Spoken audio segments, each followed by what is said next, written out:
या hi everyone. आप सभी ने नोट किया होगा कि कई बार आपके साथ होता होगा कि आप काफ़ी अच्छे से स्टडी करते हो, फिर रिवीजन भी करते हो, but still in the exam hall under pressure you are not able to solve the questions. या फिर कई बार रिवीजन करने के बाद में भी आप बार बार चीज़ों को फॉरगेट कर रहे होते हो। और कुछ स्टूडेंट्स के साथ तो ये भी होता होगा कि वो लॉन्ग आवर्स तक स्टडी कर ही नहीं पाते।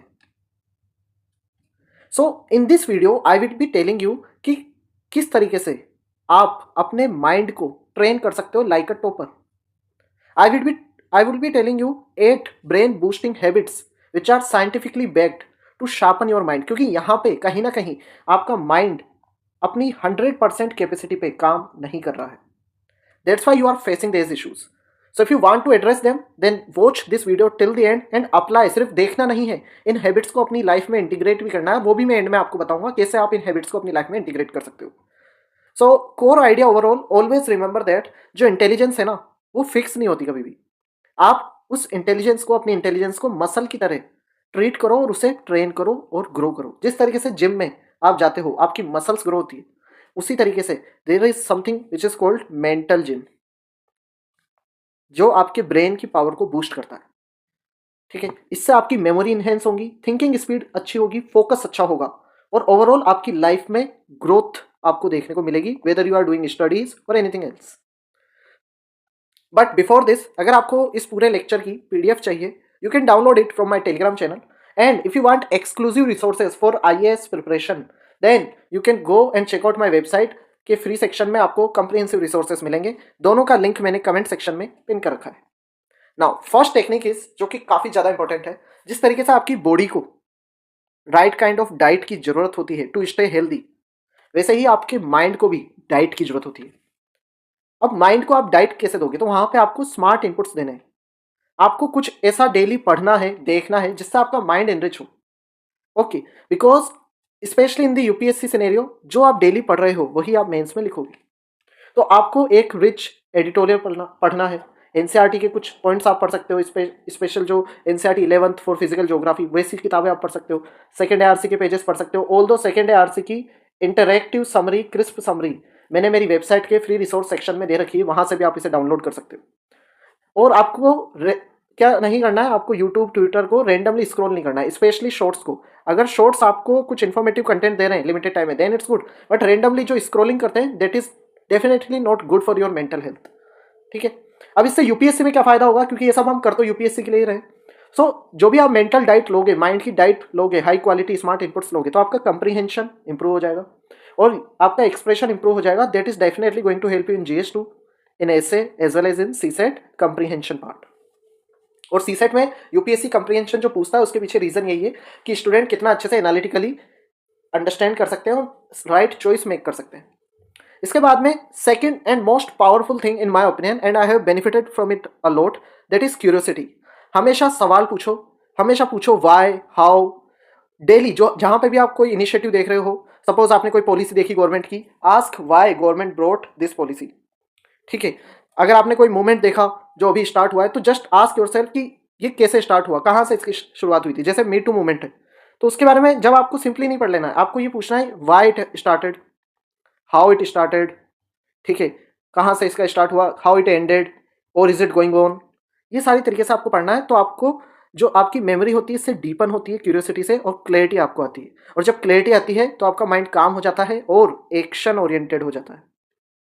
जो इस चैनल का मेन पर्पज है is to give clarity to IAS aspirants, ताकि वो कंफ्यूजन से बाहर आए।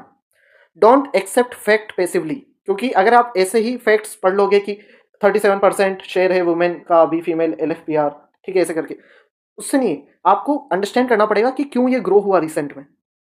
ठीक है, और इसका डायरेक्ट बेनिफिट होगा, आपके मेंस के आंसर्स में डेप्थ आएगी। आप आर्ग्यूमेंट्स फैक्ट के साथ में दोगे, बट उस फैक्ट को जस्टिफाई करते हुए दोगे, और आप ऐसे में भी एग्जाम्पल्स फैक्ट्स को जस्टिफाई करोगे। होता क्या है, एग्जाम्पल हम लिख देते हैं, फैक्ट्स हम लिख देते हैं, but we don't justify it, उसको ओपिनियन के साथ इंगेज नहीं करते। तो आपको एग्जाम्पल और फैक्ट्स को ओपिनियन को फ्रेम करने में, उसको सब्सटेंशिएट करने में, उसको वेट देने में यूज करना है। तो उसमें क्यूरियोसिटी काफी आपकी हेल्प करेगी। Third is silent reflection. अब आप माइंड डाइट भी ले रहे हो, क्यूरियस भी हो, चीजें भी पढ़ रहे हो, बट इससे होगा क्या, आपके माइंड में काफी ज्यादा इंफॉर्मेशन आ जाएगी। ठीक है, और देट माइट क्रिएट कंफ्यूजन। तो आपको हमेशा अपने आप को फिलअप नहीं करना है नॉइज से, ऑलवेज कॉन्स्टेंट स्टिमुलेशन में नहीं लेना, आपको डीप थिंकिंग पे फोकस करना है। और उसके लिए साइलेंस आपकी हेल्प करेगा, क्योंकि यहीं से क्लैरिटी आएगी। ठीक है, तो साइलेंस से क्या होगा, आपकी जो इन्फॉर्मेशन है वो ब्रेन ऑर्गेनाइज फॉर्मेट में स्टोर करेगा, and that would enable you to write good answers. या फिर प्रीलिम्स में जब आप क्वेश्चन सोल्व कर रहे हो तो वहां पे अच्छे से उस नॉलेज को अप्लाई करके सोल्व करने में आपको मदद होगी, अदरवाइज आपका माइंड कंफ्यूज्ड स्टेट में रहेगा हमेशा। तो इसको अवॉइड करने के लिए साइलेंस आपको प्रैक्टिस करना है। अब ये करना कैसे, just sit down calmly for 5 minutes and mentally revision करो। आप जस्ट मेंटली रिकॉल करो कि आपने आज क्या पढ़ा, कोई 3 कंसेप्ट आप रिकॉल करने की कोशिश करो, और इससे क्या होगा, आपकी रिटेंशन, आपकी रिकॉल कैपेसिटी भी इंप्रूव होगी। तो जो एग्जाम प्रेशर आएगा, जैसे मैंने बताया था एग्जाम में भूल जाते हैं, तो वो प्रेशर भी आपका माइंड हैंडल कर पाएगा। ठीक है, think backward, it is also very good technique, और this would help you in answering like a topper. तो यहाँ पे करना क्या है, जब भी आप कोई आंसर लिख रहे हो या मेंटल फ्रेम में कोई आंसर बना रहे हो, तो उसका कंक्लूजन जो है वो पहले माइंड में रखो, उसके अकॉर्डिंग उस आंसर को क्रिएट करो, ताकि आपको पता रहे आपका आंसर कहाँ जा रहा है। इससे लॉजिकल फ्लो बिल्ड करने की कोशिश करो बैकवर्ड। एंड इसको थोड़ा और एडवांस अगर आप करना चाहते हो, तो what you can do, you can start from conclusion, then impact, then body, then intro. इससे आपकी जो राइटिंग है वो काफ़ी ज़्यादा कोहेरेंट एंड पर्पसफुल हो जाएगी। कभी भी जब आंसर लिख रहे हो, डोंट राइट इन अ वेग manner, scattered manner, examiner doesn't likes it and it shows कि आपकी जो थिंकिंग है वो डिसऑर्गेनाइज्ड है। तो आपके आंसर में हमेशा स्ट्रक्चर होना चाहिए एंड कोहेरेंस होनी चाहिए, और उसी को हम फ्लो कहते हैं। और यूपीएससी ने ऐसे में तो सिलेबस में क्लियरली लिख रखा है कि आपके आंसर में फ्लो होना चाहिए, then only you will get the marks. तो ये फ्लो बिल्डअप करने के लिए आप ये थिंकिंग बैकवर्ड टेक्निक भी अप्लाई कर सकते हो। देन टीचिंग टू लर्न, तो ये पीयर एक्सप्लेनेशन मोड है। जब भी आप कोई चीज़ किसी को समझाते हो, तो आपका माइंड उसे बहुत अच्छे तरीके से याद रखता है, और आपकी जो अंडरस्टैंडिंग है वो काफ़ी ज़्यादा डीपर हो जाती है। तो ऑलवेज, अब यूपीएससी प्रिपरेशन में आप इतनी सारी चीज़ें पढ़ोगे, तो always try to explain that thing to someone else, किसी और को समझाने की कोशिश करो। जैसे जब मैं प्रिपेयर करता था, तो I use to study at my home, मैंने होम से ही मेरी प्रिपरेशन करी है, and I use to teach my sister and elder younger sister and brothers, तो उससे मेरा काफ़ी अच्छे से रिविजन हो जाता था। ठीक है, तो कोशिश करो एक टॉपिक आप किसी को पढ़ाओ, अपने जूनियर को, फ्रेंड को, या फिर आप खुद को भी समझा सकते हो। ठीक है, इन फ्रंट ऑफ मिरर आप खुद ही को वो चीज़ें समझाओ, और इसको एक रेगुलर प्रैक्टिस का पार्ट बना लो, और इससे आपको एक पॉजिटिव फीडबैक लूप आपका क्रिएट हो जाएगा। तो उससे आपको पढ़ाई करने में भी मजा आएगा, because you will be contributing to the society by teaching to others. और सबसे बड़ी मिस्टेक क्या होती है, हम साइलेंटली रिवाइज करते रहते हैं, ये नहीं करना है। जब तक आप वर्बलाइज नहीं करोगे, तब तक आपका रिटेंशन इंप्रूव नहीं होगा। तो वर्बलाइज करो, that will improve your retention, और इससे ओवरऑल एक कॉन्फिडेंस लेवल आपका इंप्रूव होगा, that would help you in GS for interview articulation. तो यहाँ पे आर्टिकुलेशन काफी ज्यादा मैटर करता है। एंड जब आप ऐसे लिख रहे हो, तो वहां पे भी ऐसा लगना चाहिए कि यू आर स्पीकिंग, तो वो टीचिंग वाले जो मेथड है उससे काफी अच्छे से इंप्रूव हो जाता है। Then challenge your comfort zone. अब यहाँ पे कुछ हम रूटीन ब्रेकर हैबिट्स को अडॉप्ट करेंगे, लाइक फर्स्टली इसकी इंपॉर्टेंस क्या है, तो देखो जब भी आप कुछ नया करते हो, तो आपके ब्रेन को एक स्टिमुलेशन मिलता है। ठीक है, जब भी नए चैलेंजेस आते हैं, तो ब्रेन में new kind of neural pathways बनते हैं, जिनसे आपकी मेमोरी और ज़्यादा स्ट्रांग होती है। ठीक है, तो ये करने के लिए व्हाट यू कैन डू, छोटी सी एक्सरसाइज है, जो आपका नॉन डोमिनेंट हैंड है, जैसे आप राइट ही हो, राइट हैंड से लिखते हो लाइक मी, तो आप लेफ्ट हैंड से किसी काम को करने की कोशिश करो। ठीक है, नोट टेकिंग करने की कोशिश करो। इससे आपका ब्रेन नए तरीके से चैलेंज होगा और आपकी मेमोरी बूस्ट होगी।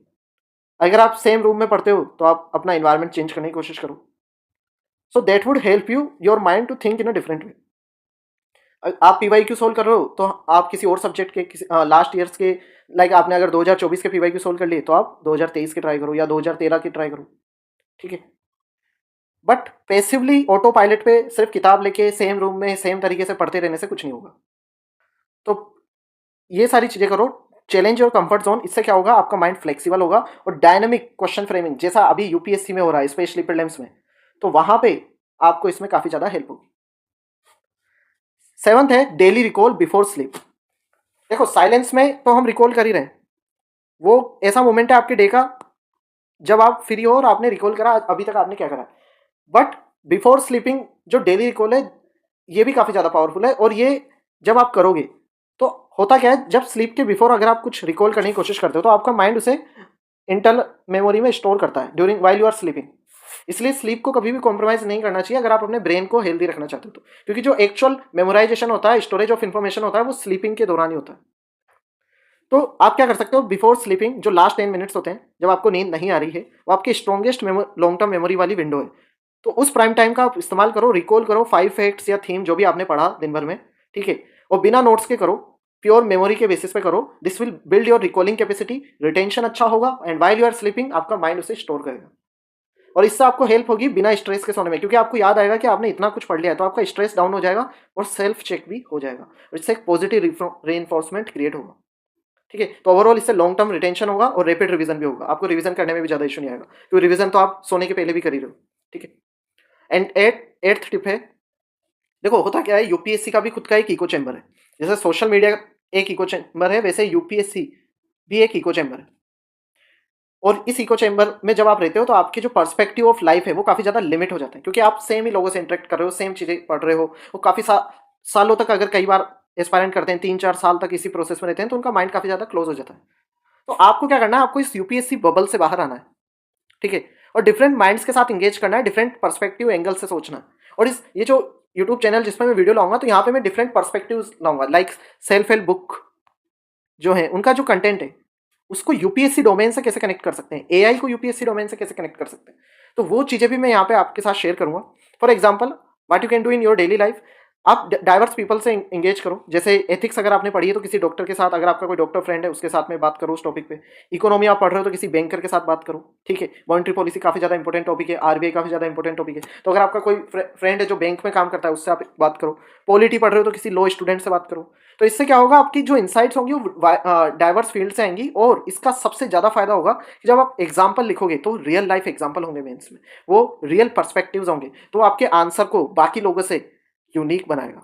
कि बाकी जो भी एस्पायरेंट हैं, they are just reading the same notes, they are answering in the same manner, but आपके पास क्योंकि डाइवर्स थिंकर्स का एक्सेस है, उनके पर्सपेक्टिव्स हैं, तो आपका आंसर उनसे स्टैंड आउट करेगा। And this is specially important for your interview, तो वहां पे भी आपको काफ़ी ज़्यादा हेल्प होगी, ठीक है। अब इसके बाद में बोनस टिप है for those who are watching this video till the end. तो आप क्या कर सकते हो, क्रॉसवर्ड्स खेल सकते हो, कुछ गेम्स हैं उसमें वोकेबलरी आपकी अच्छी होगी, लेटरल थिंकिंग आपकी अच्छी होगी, या जिक्सो पजल आप खेल सकते हो, उससे विजुअल स्पेशल रीजनिंग आपकी अच्छी होगी, या चेस माय फेवरेट है ना, चेस आप खेल सकते हो, उससे आपकी स्ट्रेटेजिक प्लानिंग होगी, आपकी जो लॉजिकल थिंकिंग है वो काफ़ी ज़्यादा इंप्रूव होगी, आप प्लान काफ़ी अच्छे से कर पाओगे नेक्स्ट स्टेप्स को, ठीक है।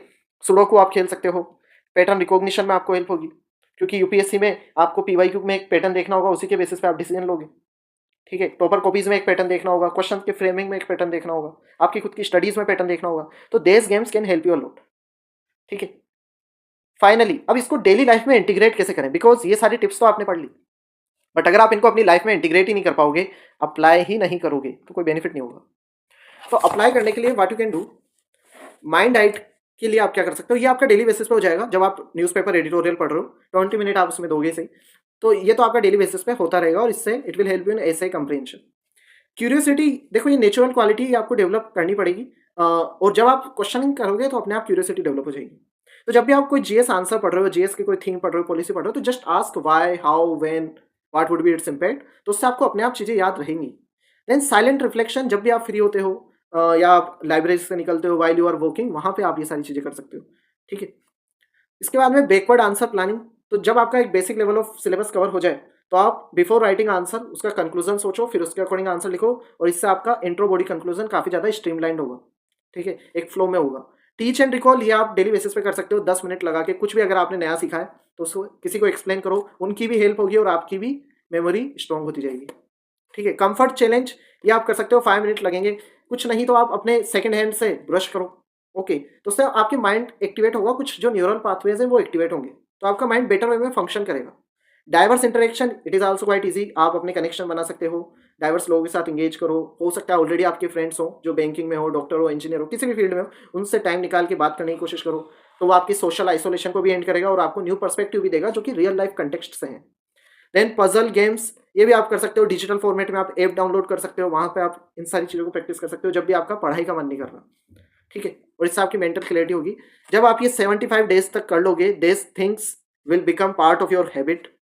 दिस 8+1 पावरफुल टेक्निक्स आप जब 75 डे तक करोगे तो ये 100% गारंटी है कि आपकी मेंटल रेजिलेंस बिल्डअप हो जाएगी, एग्जाम प्रेशर आप हैंडल कर पाओगे, एंड ओवरऑल आपका ब्रेन इतने अच्छे से काम करेगा कि आपको चीज़ों को समझने में, याद रखने में ज़्यादा टाइम नहीं लगेगा, ठीक है।